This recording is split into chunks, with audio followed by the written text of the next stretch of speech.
La version Word 2007 permet de créer des fichiers PDF ou XPS.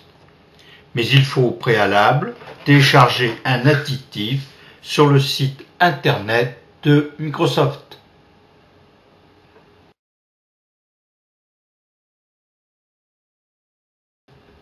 Pour créer un fichier PDF ou XPS, allez dans le bouton Office, puis Enregistrer sous. Une boîte de dialogue permet alors de choisir les pages à convertir en format PDF ou XPS.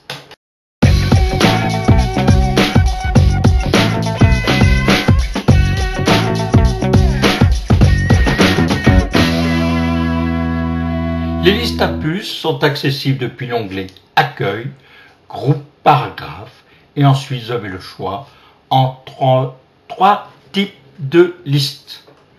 Par un clic droit dans le paragraphe sélectionné, vous avez un menu contextuel qui vous permet de créer des listes. Ici, je vais choisir des listes numérotées. Maintenant, je vais choisir une liste à puces.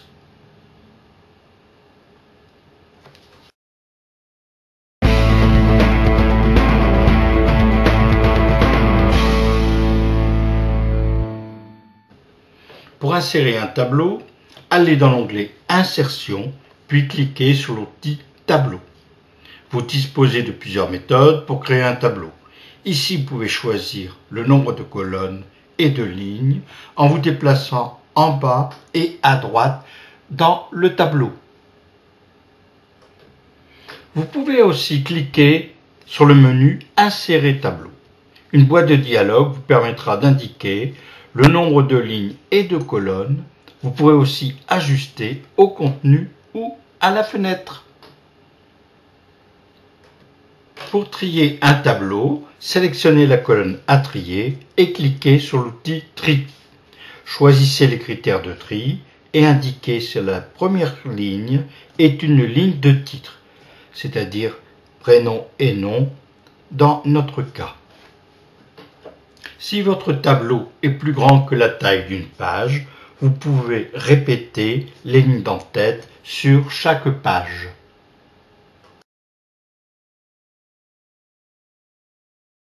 Pour tracer les bordures du tableau, cliquez sur l'outil Bordure de l'onglet Accueil.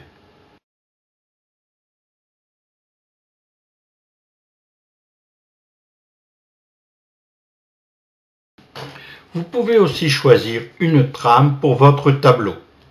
Cliquez sur le menu déroulant Bordure et trame de l'onglet Accueil. Vous pouvez aussi ajouter une bordure intérieure.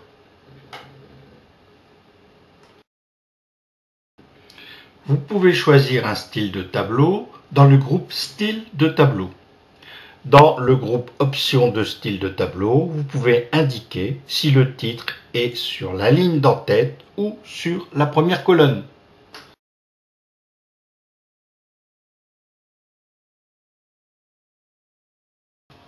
Pour remplacer du texte, allez dans l'outil Remplacer de l'onglet d'accueil. Ici, je remplace tous les M par des N.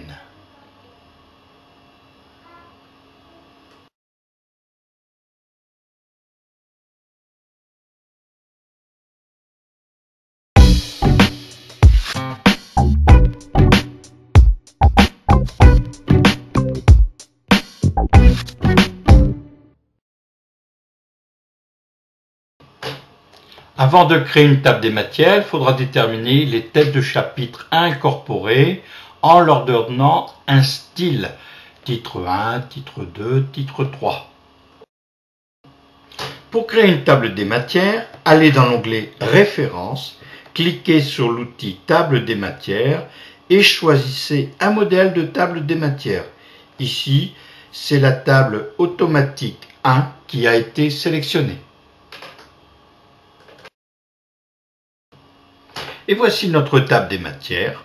Il y a 3 niveaux de titres qui correspondent au titre 1, titre 2, titre 3 des styles que nous avions choisis juste précédemment. Pour modifier la table des matières, faites un clic droit dans la table des matières et choisissez le type de modification dans le menu contextuel. Ici, mettre à jour les champs. Puis cliquez sur le bouton OK pour mettre à jour toute la table.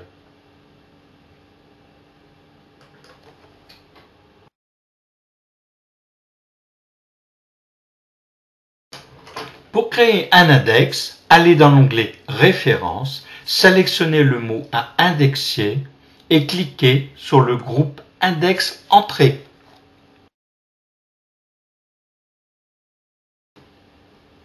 Choisissez si vous voulez indexer seulement le mot ou l'expression sélectionnée ou toutes les occurrences du mot trouvées dans le texte. Ici, je vais indexer le mot ordinateur dans tout le texte. Si l'affichage des marques de paragraphe est activé, le champ XE sera affiché devant chaque mot ou expression indexée.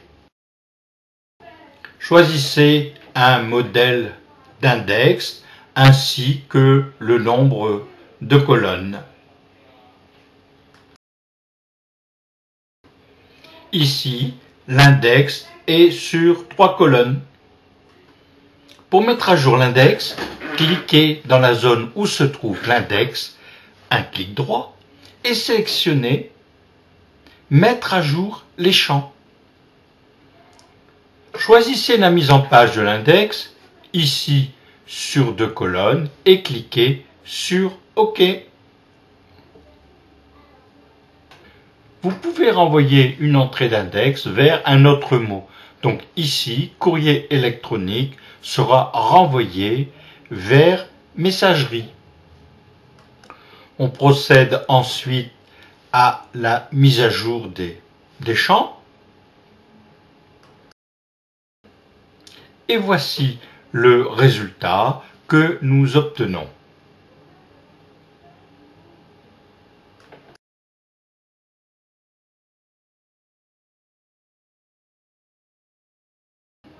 Pour les options et réglages, rendez-vous sur www.cornil.com.